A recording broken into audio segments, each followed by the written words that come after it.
The crown's true power was not always worn by the king. Throughout history, brilliant women masterfully shaped empires from behind the throne, while their husbands received the public acclaim.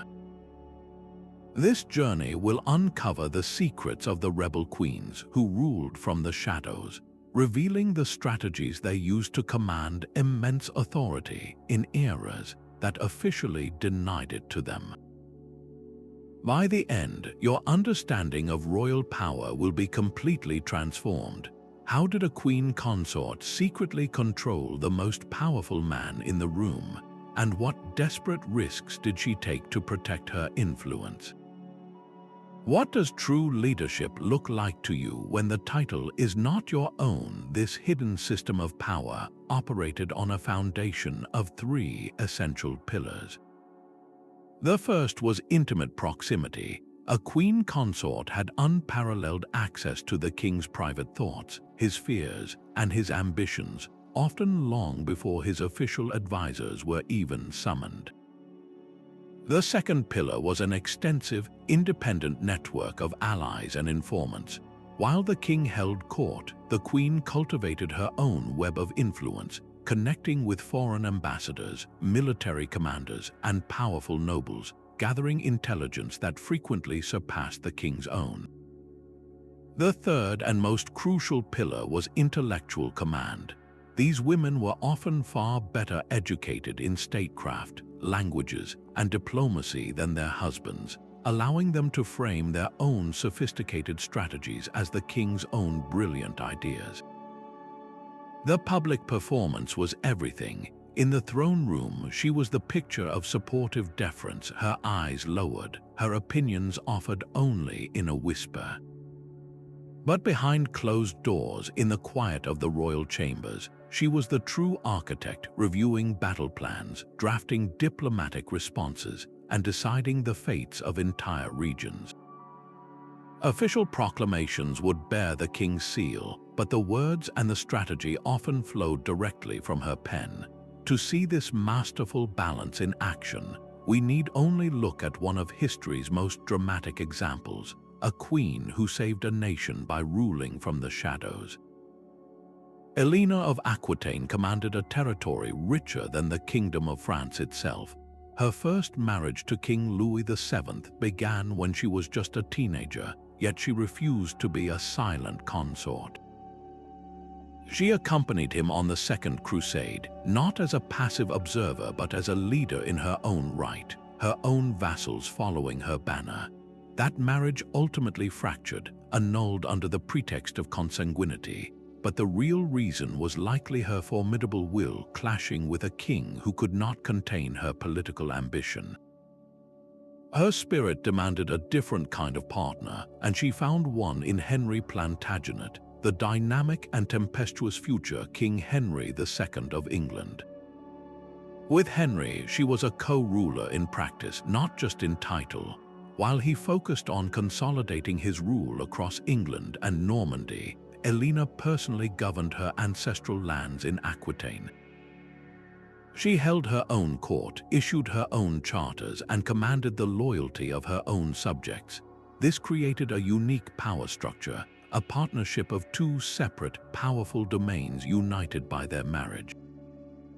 She was not merely the king's wife, she was a duchess in her own right, and this independent legal status gave her an authority that few other queen consorts could ever claim. Her patronage of the arts was equally strategic. By fostering the culture of courtly love and the troubadour tradition, she cultivated a sophisticated court culture that enhanced her prestige and influence, making Aquitaine a cultural beacon that outshone many royal courts. But this powerful partnership with Henry eventually soured. His notorious infidelities and his attempts to sideline her politically pushed Eleanor to a dramatic breaking point. She allegedly supported her sons, including the future Richard the Lionheart, in their great rebellion against their father. For this act of defiance, Henry imprisoned her for over 15 years. Yet, even from confinement, her influence never fully vanished. Her sons remained loyal to her, and upon Henry's death, Richard I immediately released her, relying on her wisdom and political acumen to help rule his vast empire while he was away on crusade. Eleanor's story is a masterclass in building power from multiple sources: land, law, culture, and the loyalty of her children. She proved that a queen's authority could be woven from the very fabric of the realm itself, a lesson not lost on a powerful empress far to the east. While Eleanor built her power on inherited lands and legal titles, another woman on the opposite side of the world was writing a different playbook for shadow rule, one that began from the absolute bottom.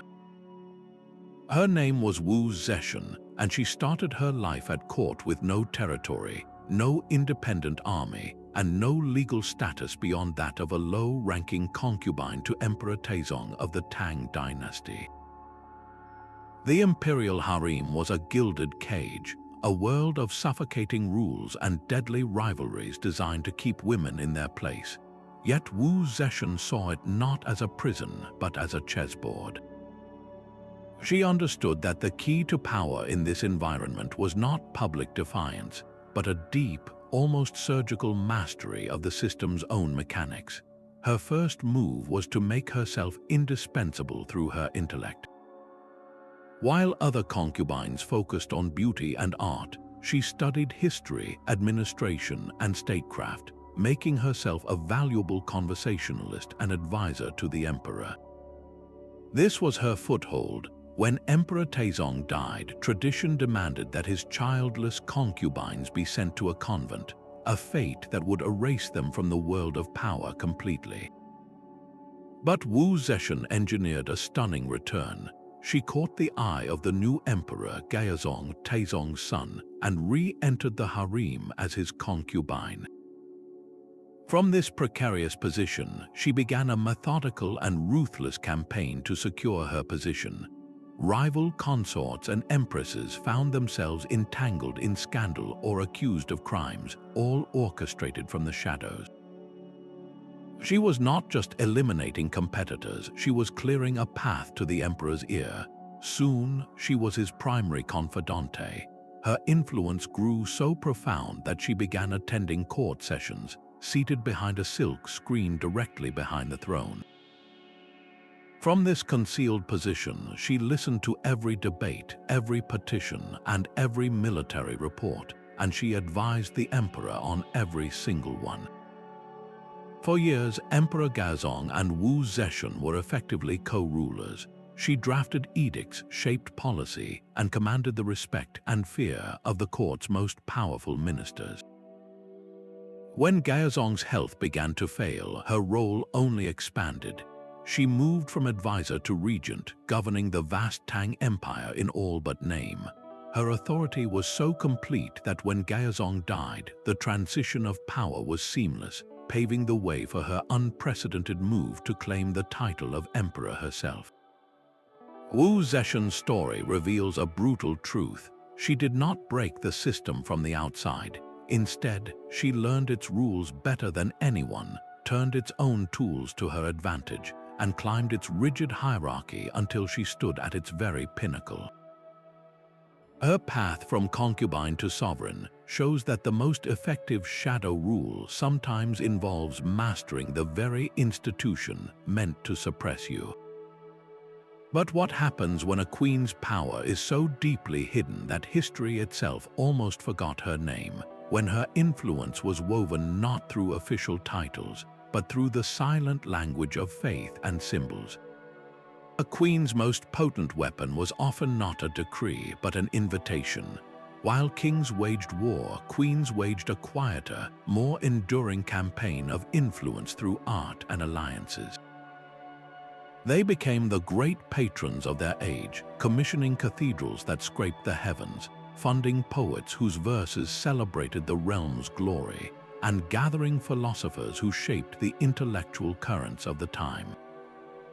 This was not mere philanthropy, it was a brilliant political strategy. By shaping culture, a queen could shape how her nation saw itself, embedding her own values and vision into the very soul of the kingdom.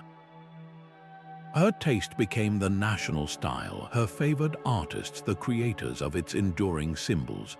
Alongside this cultural patronage ran the delicate thread of diplomacy. In an era when royal marriages were the bedrock of international politics, a queen consort was often the chief architect of these alliances. She spent years maintaining a complex web of correspondence with other ruling women across Europe and beyond, letters filled with personal news that seamlessly transitioned into matters of state. She negotiated treaties from her private chambers, hosted foreign ambassadors in her lavish salons, and decided which of her children would marry whom to secure a border or neutralize a threat. Her network of personal relationships, built on trust and mutual interest, could achieve what 1,000 soldiers could not, preventing conflicts and opening doors that formal statecraft found locked. Her salon was indeed the boardroom of the 15th century, where the real business of empire was often settled over music and fine wine. This soft power required a formidable intellect, a deep understanding of human nature, and a mastery of languages and customs. Few embodied this combination of cultural brilliance and diplomatic genius more completely than a French queen who shaped the destiny of a nation while her king was held captive. Catherine de' Medici arrived in France as a young Italian bride, viewed with deep suspicion by a court that saw her as a foreign outsider. Yet when her husband, King Henry II, died unexpectedly in a jousting accident, leaving the throne to their young and sickly sons, Catherine stepped into the power vacuum as regent. She faced a kingdom tearing itself apart in religious wars between Catholics and Protestants. Her response was a masterclass in the power of patronage and persuasion. To project an image of stability and magnificence, she became one of the most prolific art patrons in French history. She commissioned the magnificent Tuileries Palace and the Château at Monceau, transforming the landscape of French architecture. She imported Italian ballet and theater, staging spectacular court festivals known as magnificences that were designed to dazzle the nobility and demonstrate the crown's wealth and power, thereby uniting them under a shared cultural spectacle. On the diplomatic front, she navigated a treacherous path. She initially sought peace between the warring religious factions, even proposing a controversial edict of tolerance. When that peace fractured, she famously orchestrated the marriage of her daughter Margaret to the Protestant King Henry III of Navarre, a union intended to reconcile the two Frances. That wedding, however, led to one of the darkest chapters of her rule, the St. Bartholomew's Day massacre, a stark reminder that the soft power of diplomacy could sometimes fail with catastrophic consequences. Yet Catherine's enduring legacy was her use of culture as a tool of statecraft, proving that a queen's influence woven through art and alliance could long outlive her. It makes you wonder how many of the beautiful castles and great works of art we admire today were actually the calculated moves of a queen playing the long game for power. Catherine de' Medici understood that power was not about who sat on the throne, but who controlled the information flowing to it. Her reign from the shadows began in chaos.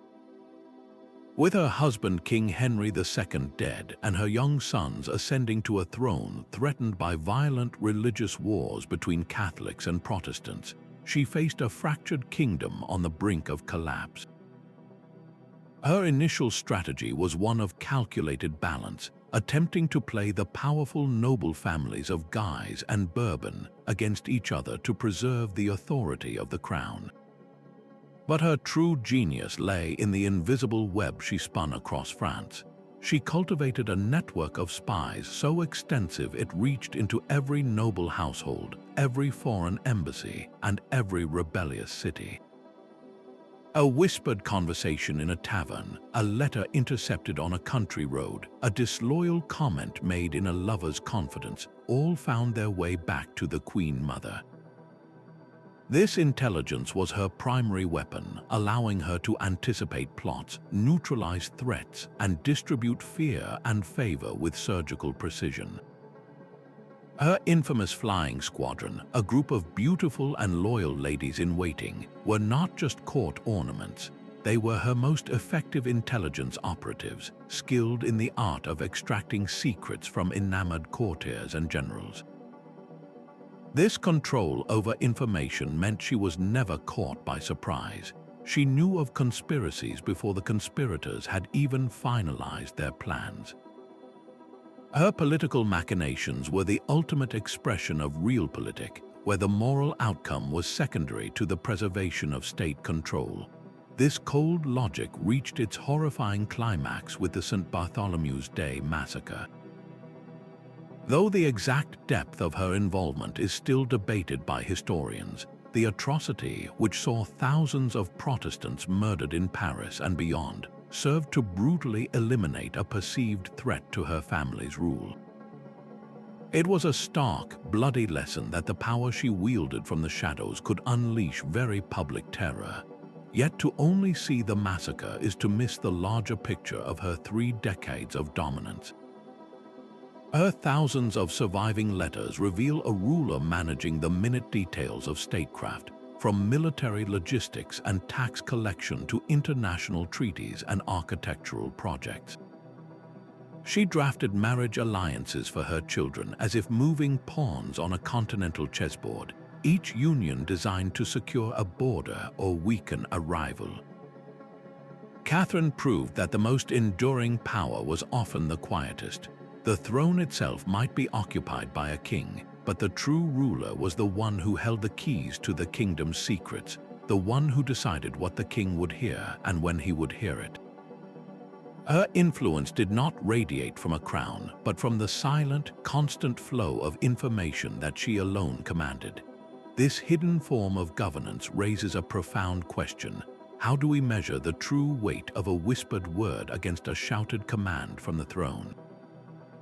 Within the palace walls, a queen's true stronghold was not the throne room, but her own private household. This was far more than a team of servants. It was a fully functional, parallel court operating just beyond the king's sight.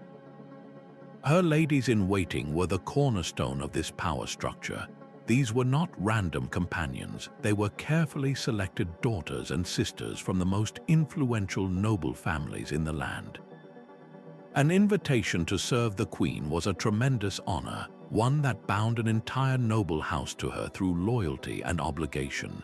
In return, she secured their political support, weaving her influence directly into the fabric of the aristocracy. These women became her most trusted confidantes and her most effective spies. While the king's ministers debated policy in open court, the queen's ladies gathered in private chambers and garden walks, collecting the unguarded whispers and secret anxieties that official channels would never reveal. They learned which duke was facing bankruptcy, which general was discontented with his post, and which ambassador had made a careless comment after too much wine. This river of gossip was, in fact, a stream of vital intelligence, and it all flowed directly back to the queen. Beyond her ladies, the queen's private secretaries were the unsung engineers of her influence. They managed a torrent of correspondence that crisscrossed the continent, letters that mixed family news with delicate negotiations and policy drafts. A letter to a fellow queen might begin with discussions of a child's health and seamlessly transition into the terms of a proposed trade agreement. This private diplomacy, conducted through her own channels, often achieved what formal statecraft could not, building trust and resolving conflicts away from the bluster of public politics. Every person in her employ, from the highest-ranking lady to the keeper of her jewels, was a thread in a web of loyalty she controlled absolutely. This microcosm of the court was her private army of influence, allowing her to reward allies, punish enemies, and enact her will across the kingdom without ever issuing a single public command. The entire system, however, hinged on the queen's own unique character. managing such a complex and personal network demanded a rare blend of grace and grit that not every woman who wore the crown could muster. Political intelligence was the first and most vital trait of a shadow ruler. This went far beyond simple cleverness. It was a deep, almost intuitive understanding of human motivation and the hidden architecture of power. A queen had to decipher the true meaning behind a courtier's flattering words, predict how a new tax would ripple through the merchant class, and sense a shifting alliance long before it was formally announced. She was a master psychologist, constantly mapping the ambitions and fears of everyone around her. This sharp perception allowed her to navigate the treacherous waters of the court, where a single misstep could mean political ruin. But intelligence alone was useless without the companion virtue of profound patience. These women understood that real influence was not seized in a dramatic coup, but cultivated like a rare and delicate plant. They were playing a game that unfolded over decades, not days. A favored rival today could be disgraced tomorrow. A loyal ally might be won over with a well-timed favor, and a king's ear could be slowly, patiently bent toward a particular policy over years of whispered conversations. They invested in relationships and plans with a long-term vision that most of their male counterparts, focused on immediate military glory or revenue, often lacked.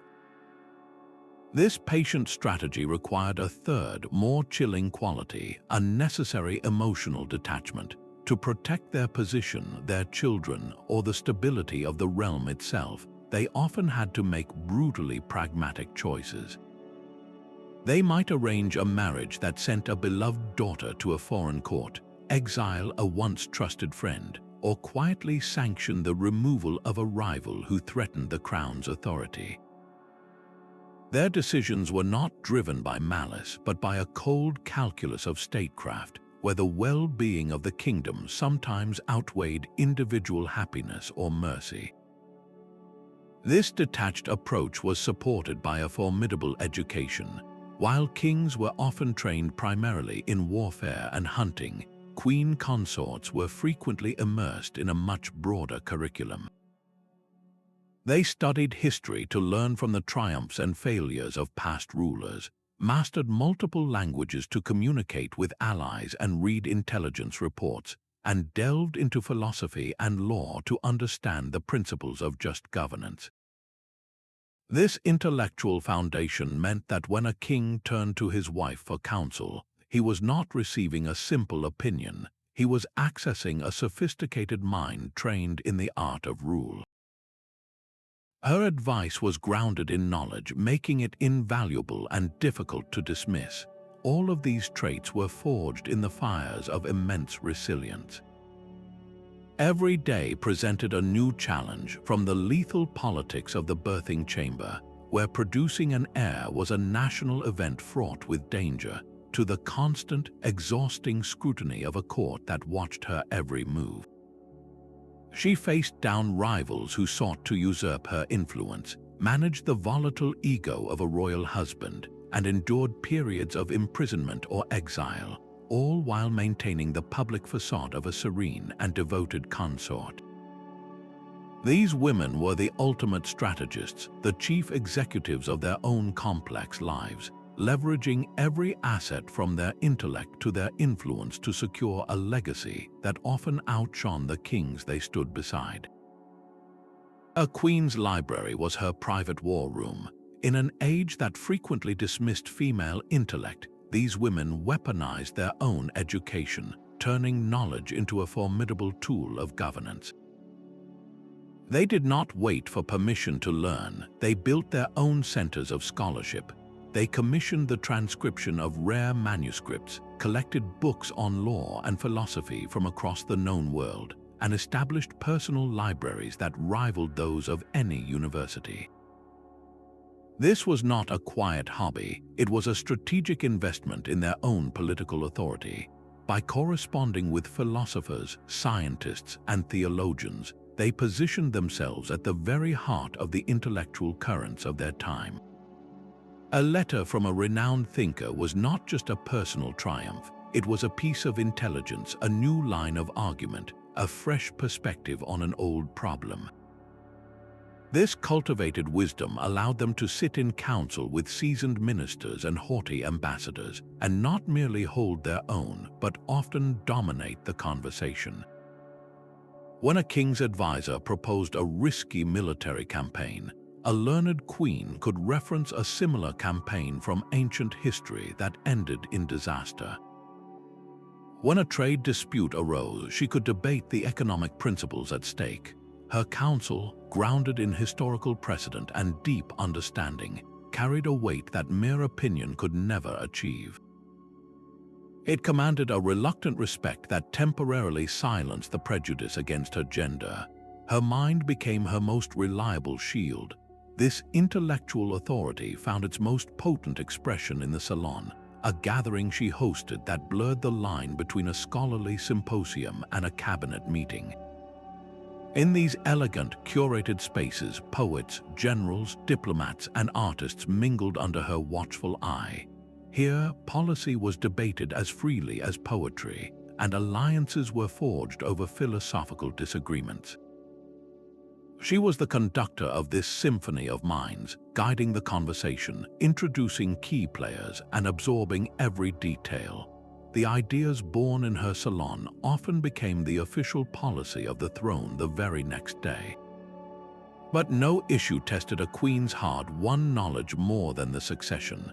The future of the dynasty was the ultimate political game, and her intellectual command was crucial in navigating its perils.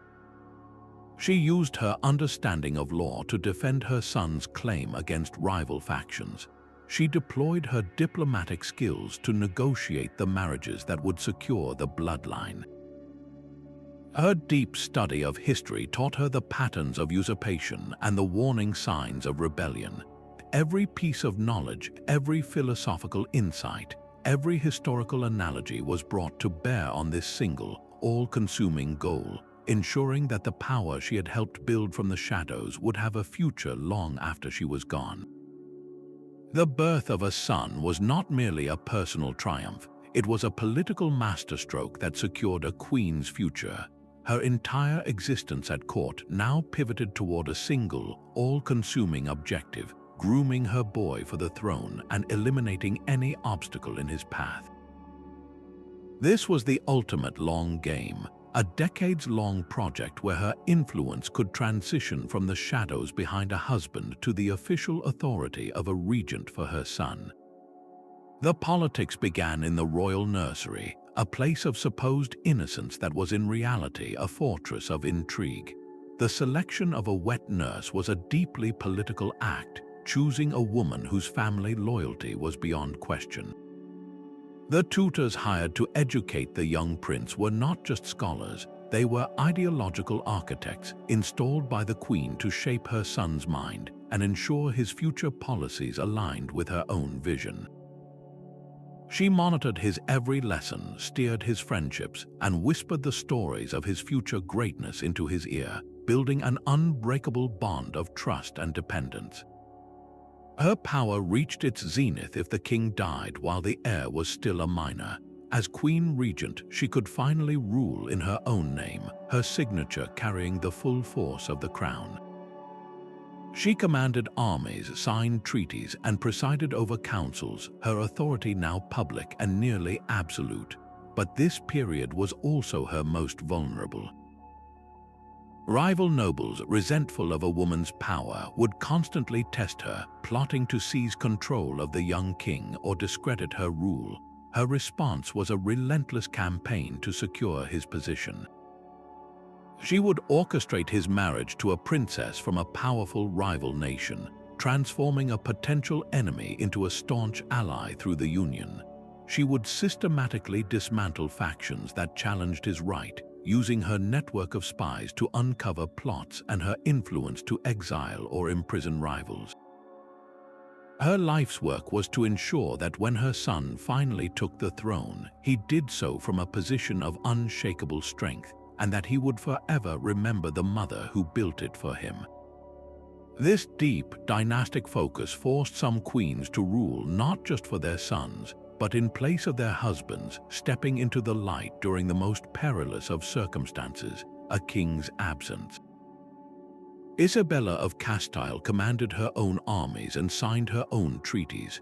Her power did not flow from her husband, King Ferdinand of Aragon, but from her own legitimate right as Queen of Castile. This was not a queen whispering from behind a screen, but a sovereign in her own light, and her partnership with Ferdinand created one of history's most effective ruling duos.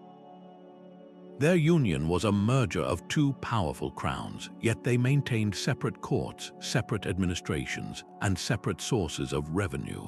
Isabella ruled Castile, Ferdinand ruled Aragon, and they governed their joint ventures as a collaborative enterprise. This structure forced a constant negotiation, a daily practice of diplomacy between husband and wife that strengthened their collective rule. While Ferdinand focused on the military strategy and international diplomacy of their shared goals, Isabella's personal imprint was carved into the very soul of Spain. She was the driving force behind the brutal but decisive completion of the Reconquista, the centuries-long campaign to push the Moors from the Iberian Peninsula. Her vision extended beyond the battlefield, however. She personally oversaw a sweeping reform of the legal system, making justice more accessible and standardizing laws across her realm.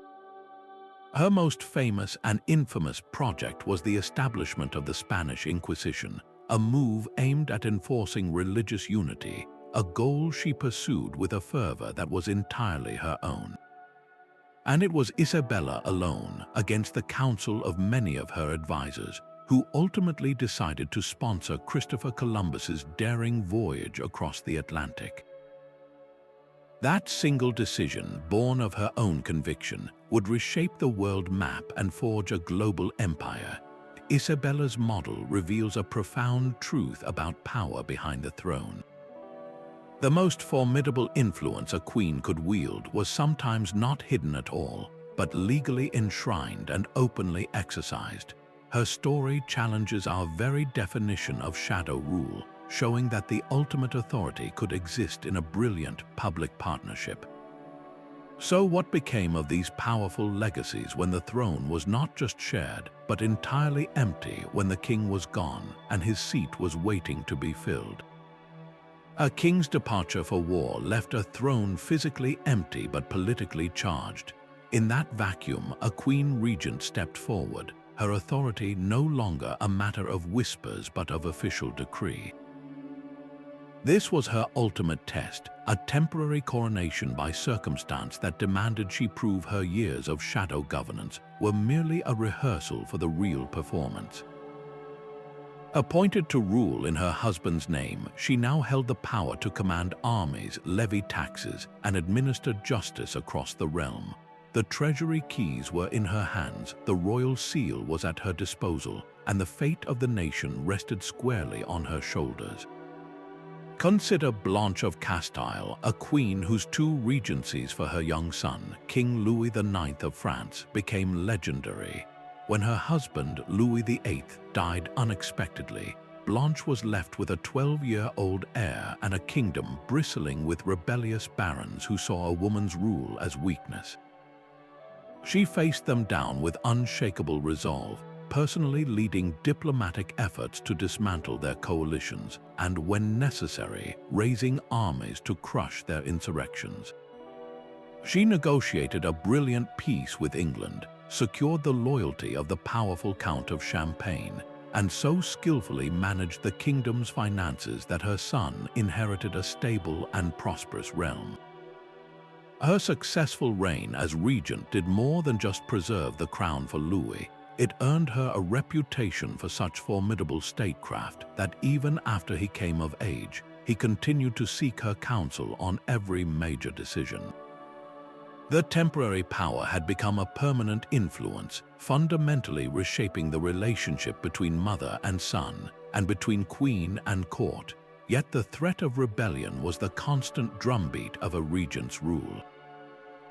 Every decision was scrutinized for signs of hesitation, every military order questioned by generals accustomed to a king's voice. The nobility watched, always ready to pounce if she showed a moment of vulnerability. A failed harvest, a lost battle, an unpopular new tax, any of these could be twisted into a narrative of female incompetence, a justification for wresting control from her grasp. For a queen regent, every day in power was a high-wire act performed without a net, a public demonstration that a woman could not only hold power, but wield it with a wisdom that often surpassed that of the kings she replaced. The shadow court a queen built could become her own execution ground. Every whisper of influence, every secret letter sent, every policy she guided into being could be twisted into evidence against her if her power grew too visible or provoked the wrong enemy. The most devastating weapons used to tear down a queen were accusations of witchcraft, treason, or adultery. These were not merely personal slanders. They were calculated political instruments designed to dismantle her network, destroy her credibility, and ultimately remove her from the board entirely. The tragic story of Anne Boleyn is the ultimate cautionary tale. Her intelligence, her wit, and her undeniable sway over King Henry VIII were precisely what made her so many powerful enemies. When she failed to produce a male heir, her influence became a liability in the eyes of the king's chief minister, Thomas Cromwell, and the conservative faction at court. The allegations leveled against her were monstrous and almost certainly fabricated. A list of adulterous affairs with courtiers, even her own brother, and a charge of conspiring to kill the king. In the ruthless logic of Tudor politics, her real crime was not infidelity. It was the loss of her political usefulness and the resentment her power had created. The legal proceedings were a foregone conclusion, a public spectacle designed to erase her. For any woman operating from the shadows, Anne's fate was a chilling reminder that their authority was always conditional, always fragile. This constant vulnerability forced a rebel queen to become a perpetual strategist in her own defense. She had to cultivate a public image of piety and submission, even as she managed complex political maneuvers. She needed to anticipate rival factions, reward loyalty generously, and discreetly neutralize threats long before they could coalesce into formal accusations. Her survival depended on a delicate balance, wielding enough power to achieve her goals while never appearing to wield any at all. The fear of a sudden, brutal fall was a disciplinary force that shaped her every move, a silent partner in all her calculations. This makes the legacies of those who navigated these perils for decades, women like Catherine de' Medici, all the more extraordinary. They understood that in the game of shadows, the greatest skill was not just in gaining power, but in making sure no one could ever prove you had it in the first place. Maria Theresa did not have the luxury of ruling from the shadows. Her authority was a public firefight from the very beginning. When her father, Emperor Charles VI, died, a coalition of European powers immediately pounced, refusing to honor the legal decree that named her his heir. They saw a young woman on the throne and smelled weakness, triggering the brutal war of the Austrian succession. Maria Theresa had to fight not just for her land, but for her very right to rule. In this crisis, her partnership with her husband, Francis Stephen, became her greatest asset, but it was a partnership she commanded. He was elected Holy Roman Emperor, a prestigious title, but she remained the absolute sovereign of the vast Habsburg domains. She made this division of power unmistakably clear to everyone, from the lowest foot soldier to the most powerful foreign ambassador. While Francis managed the empire's finances and his own personal interests, Maria Theresa was the engine of state. She launched a complete overhaul of her administration. tearing down the old, inefficient feudal structures and replacing them with a centralized, modern bureaucracy that reported directly to her. She personally interviewed and appointed officials based on merit, not just noble birth, creating a new class of civil servants loyal to the crown alone. Her reforms reached into every corner of life. She established a national army funded by a new, fairer tax system that even the nobility had to pay. She made primary education compulsory, understanding that a literate population was a more productive one. Every action was calculated to strengthen the state, to make it resilient, efficient, and powerful enough to withstand any future threat. This was not shadow influence, it was a masterclass in pragmatic, hands-on governance. She wielded her legal authority with the force of a monarch and the meticulous care of a mother protecting her children's inheritance. Her power was a public spectacle of will, a demonstration that a queen could rule as effectively as any king, provided she had the intelligence to reform and the fortitude to fight. A queen's piety was her political shield. In an age where faith defined a kingdom's identity, religious devotion was not just a private virtue but a public tool of immense power. By founding magnificent churches and quiet monasteries, a queen could weave her name into the daily prayers of the nation, presenting herself as a divinely sanctioned ruler. She built not only with stone and mortar, but with influence, creating a loyal power base within the church itself. This spiritual authority allowed her to quietly sway the appointment of bishops and cardinals, ensuring that the highest ranks of the clergy were filled with men loyal to her vision. In times of calm, this network reinforced her moral standing, but during periods of violent religious upheaval, her private faith became a dangerous and public declaration. To champion one faith over another was to pick a side in a war of souls, aligning herself with powerful factions or making herself the target of others. This spiritual dimension offered a unique form of protection, a legitimacy that mere political maneuvering could never achieve. It was a language everyone understood, from the peasant in the field to the noble in the court. Look at the enduring stone of the monasteries she funded or the towering spires of the cathedrals she commissioned. These were not just acts of charity. They were calculated, permanent statements of influence, etched into the very landscape of the kingdom. They remind us that the most enduring power is often the kind that speaks to something deeper than law or fear. It speaks to belief itself, and belief can build dynasties just as surely as any army. The greatest trick a queen ever pulled was building her own monument while the king was busy fighting his wars. Across Europe, the very skyline whispers the names of these women. They understood that to control the future, you must first shape the physical world, leaving behind a legacy of stone and garden that could never be erased.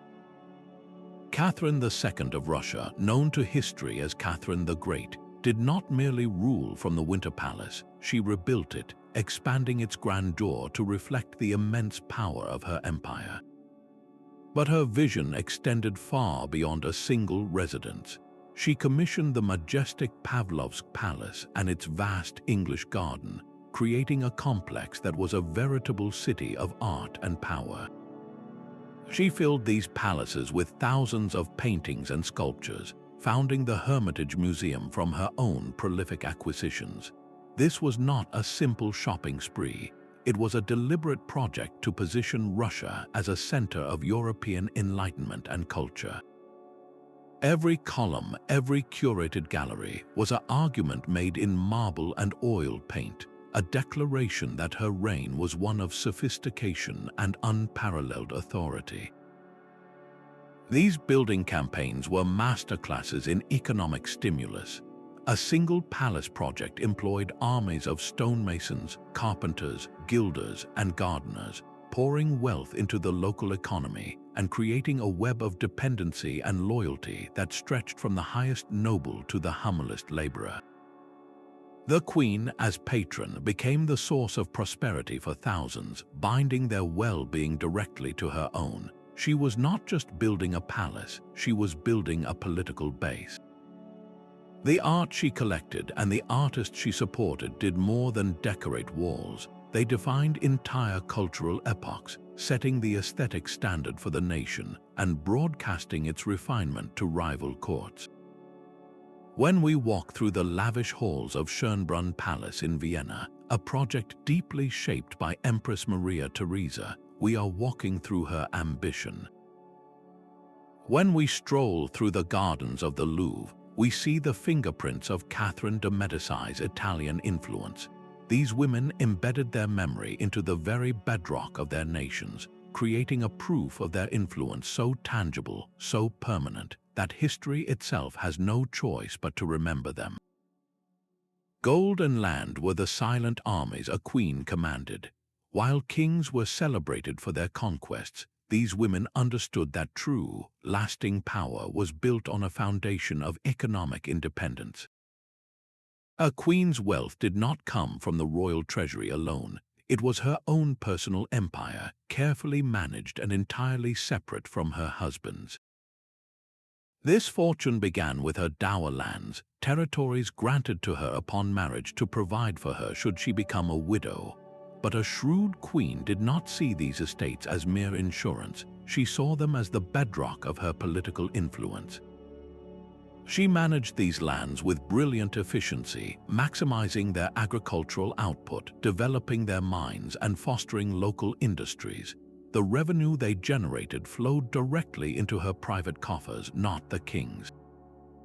This was her money to spend as she saw fit, and she spent it with strategic precision.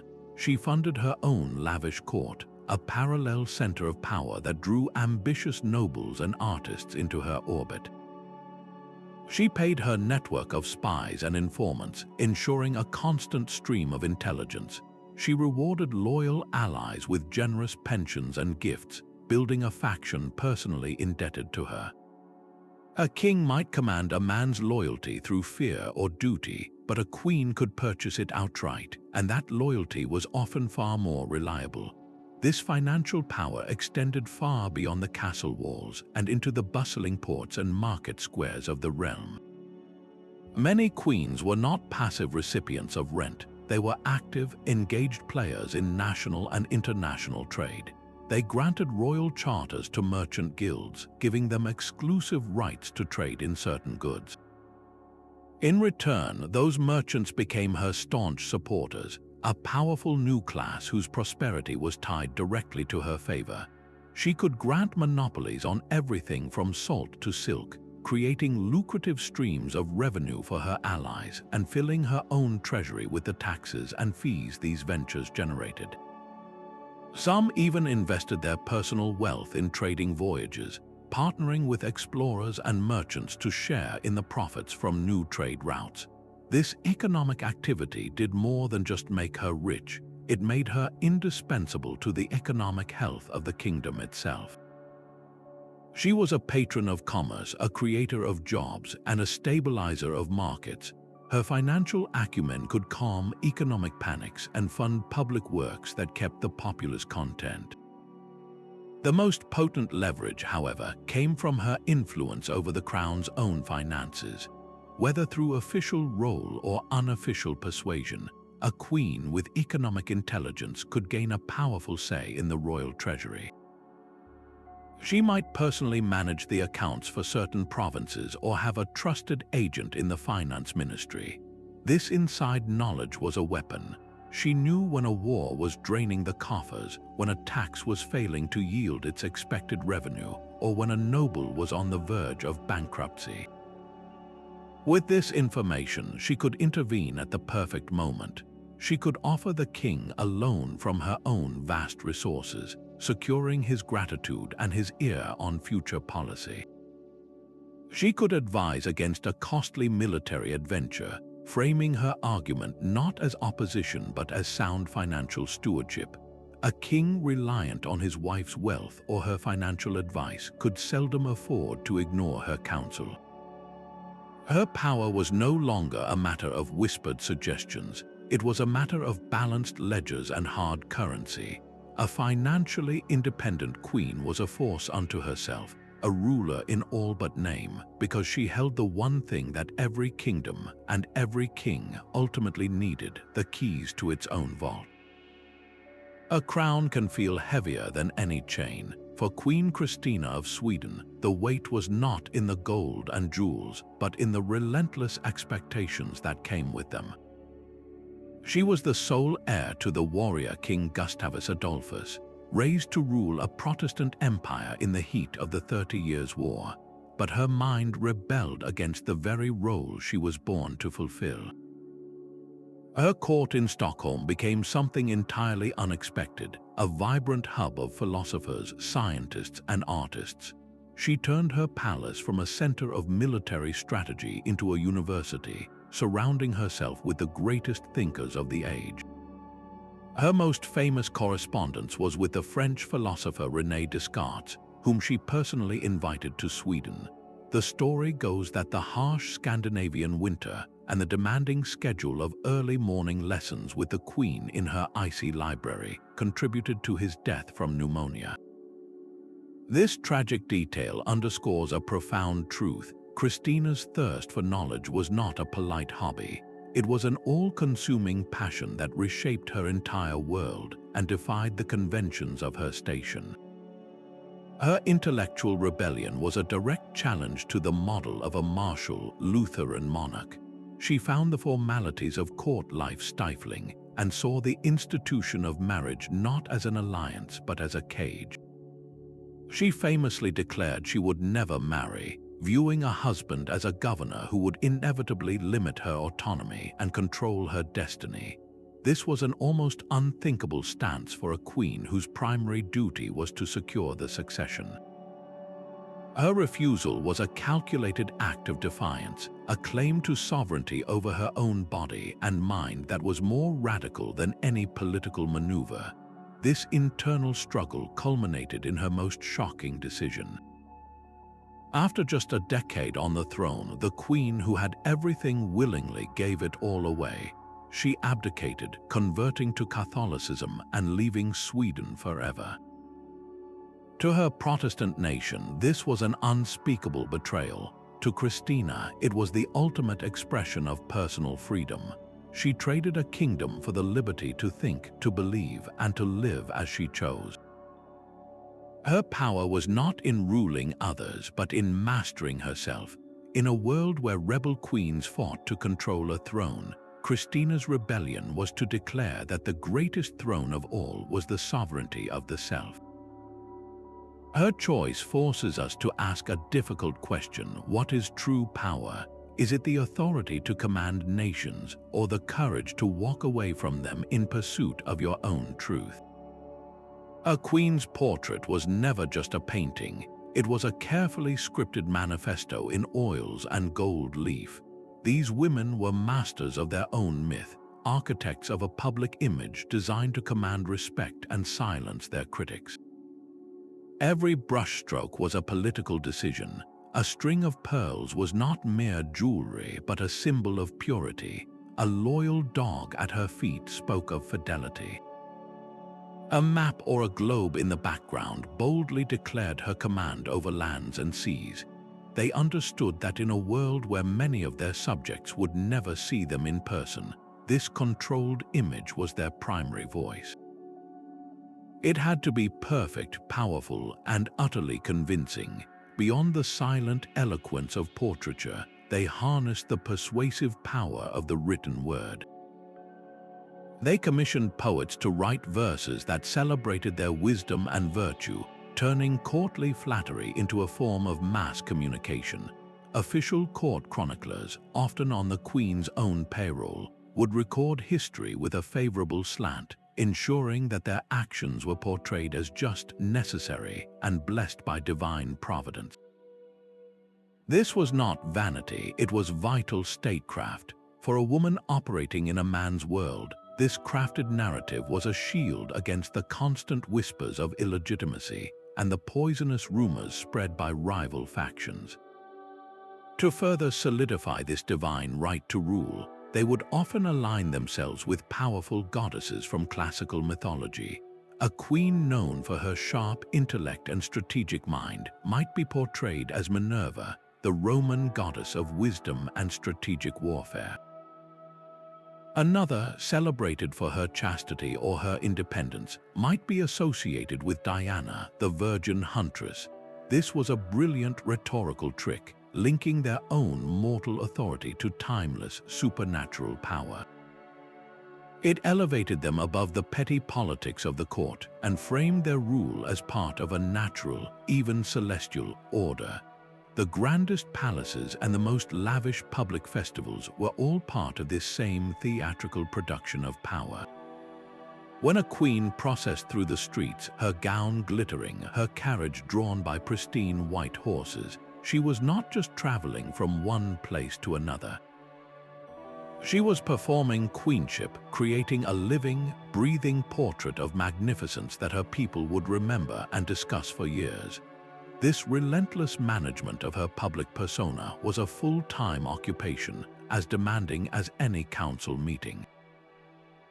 Her legacy depended not only on what she did, but on the story she told about it, and in that story she was always the hero.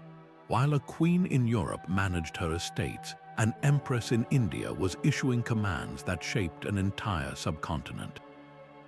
Nur Jahan, the 20th wife of Mughal Emperor Jahangir, did not just offer advice from the women's quarters. She sat in the Diwan-i Khas, the hall of private audience, and governed with imperial authority. Her name, which means light of the world, was not merely a poetic title, it was stamped onto the very currency of the realm.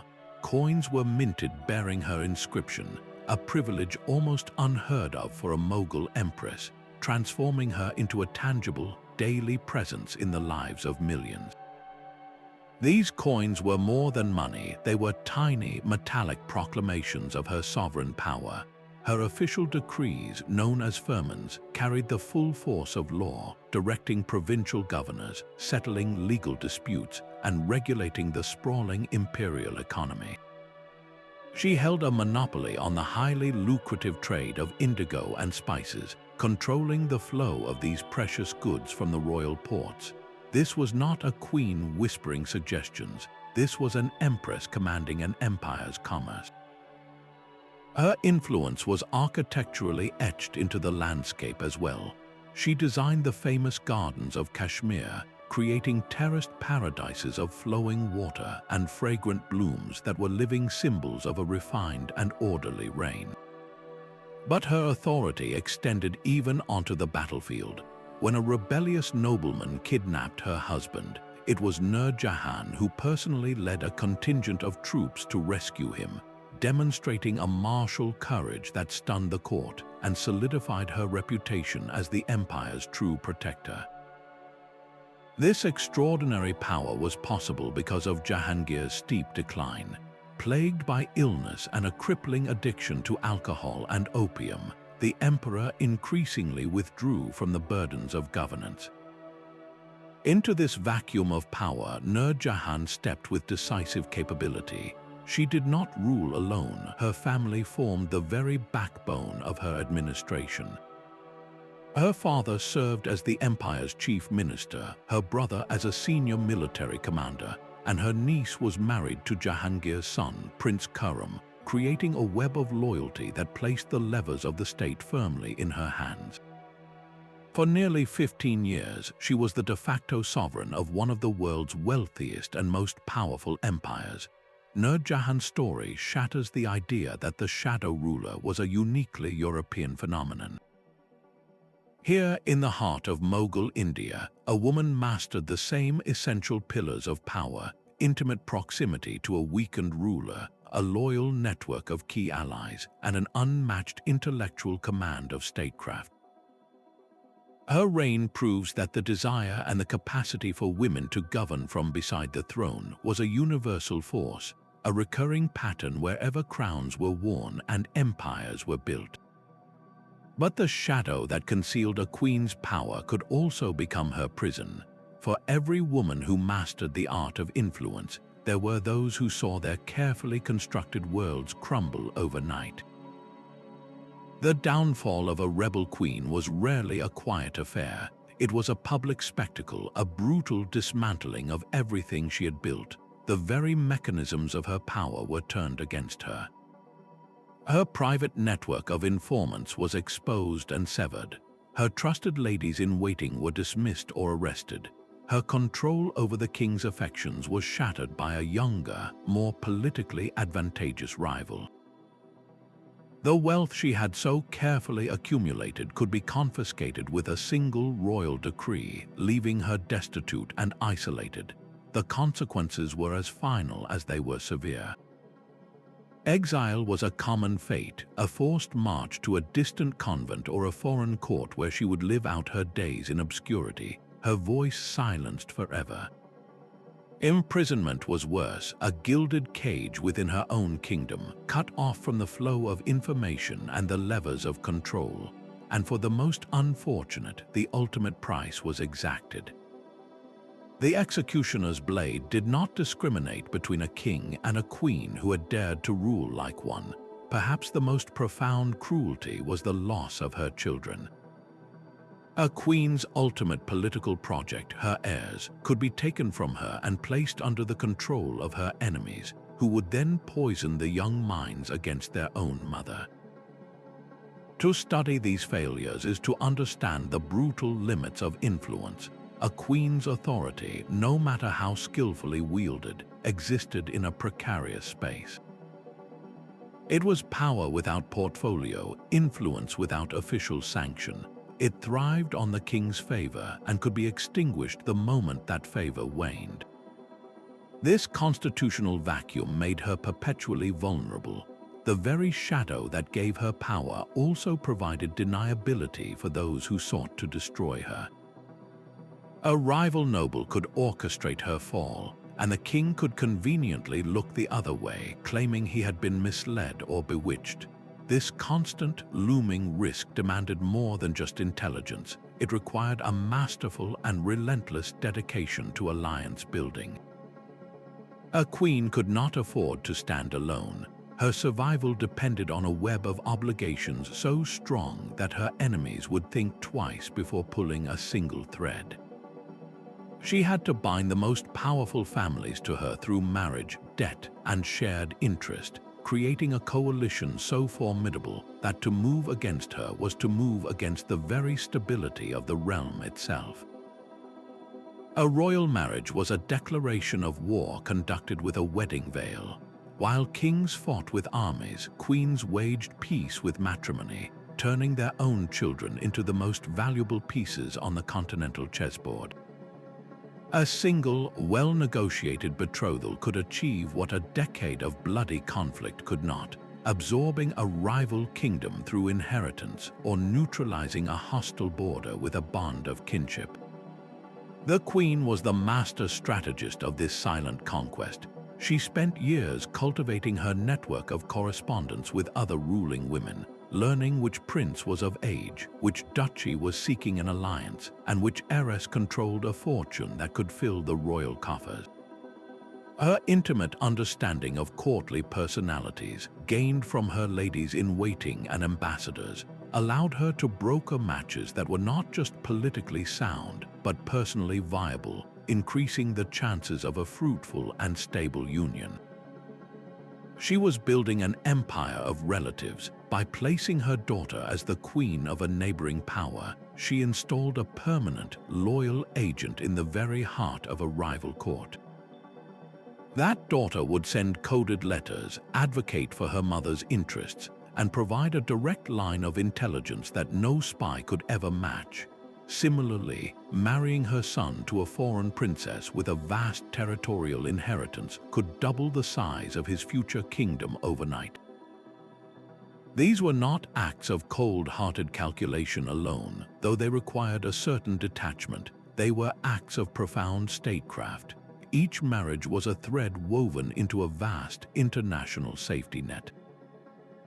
If her own position at home grew precarious, she could call upon her son-in-law, the king, for military support, or seek refuge with her sister, the empress.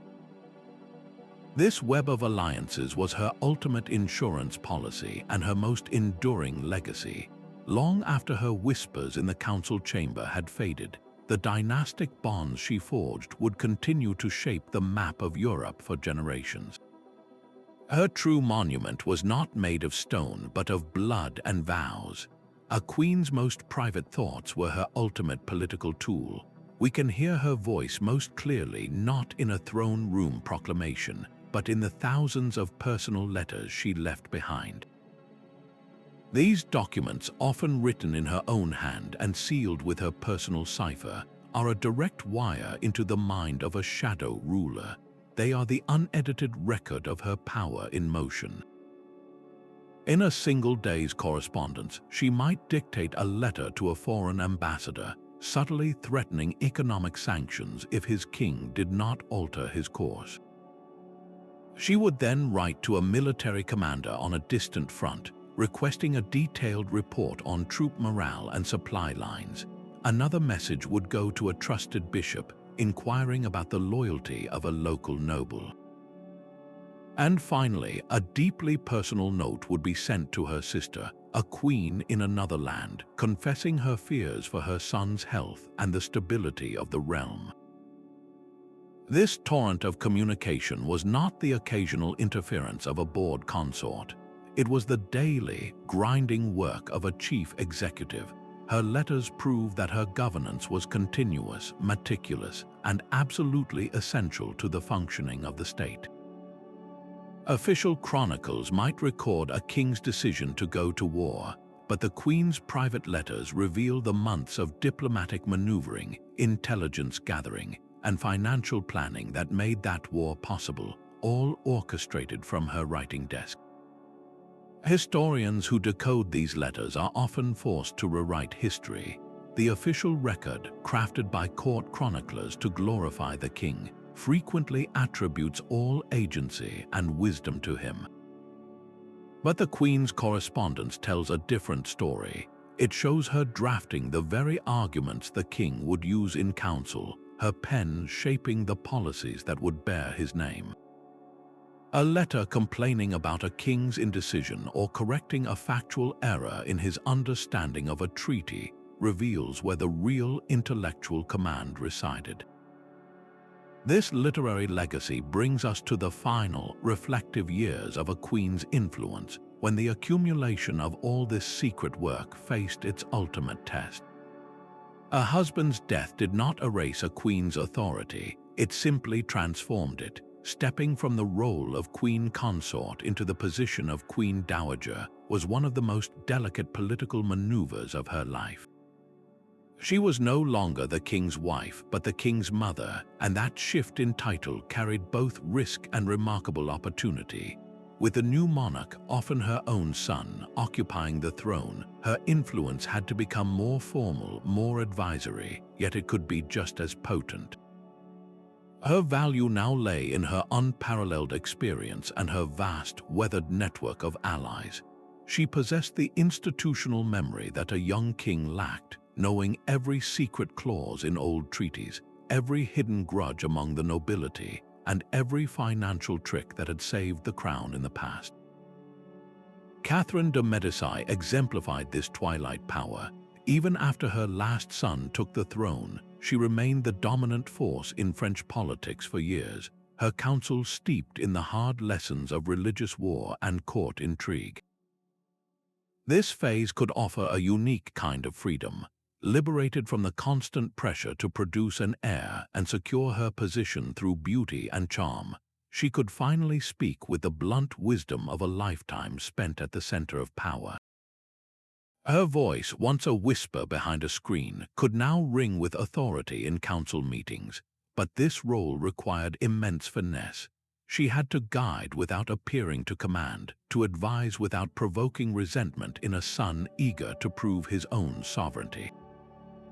A dowager who overplayed her hand could find herself sidelined, exiled to a remote chateau, her hard-won influence evaporating overnight. The most successful ones mastered this final act, transitioning from partner to mentor, ensuring the strategies they had built over decades would endure long after they were gone.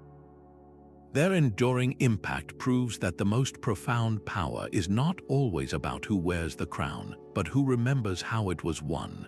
For centuries, the history books presented a world governed almost entirely by kings. The sweeping political decisions, the military campaigns, the great reforms, all were credited to the man who wore the crown. The queen, if she was mentioned at all, was a decorative footnote, her influence dismissed as mere feminine persuasion or emotional interference. This was not an accident of history, but a deliberate framing by the chroniclers of the time, who were almost always men writing to glorify a male ruler and a patriarchal system. They systematically downplayed the strategic genius of queen consorts, attributing their diplomatic triumphs to male advisors or their economic reforms to the king's sudden burst of wisdom. A peace treaty negotiated for years through a queen's private correspondence would be recorded as the king's magnanimous decision after a decisive battle. The result was a historical record that was not just incomplete but fundamentally distorted.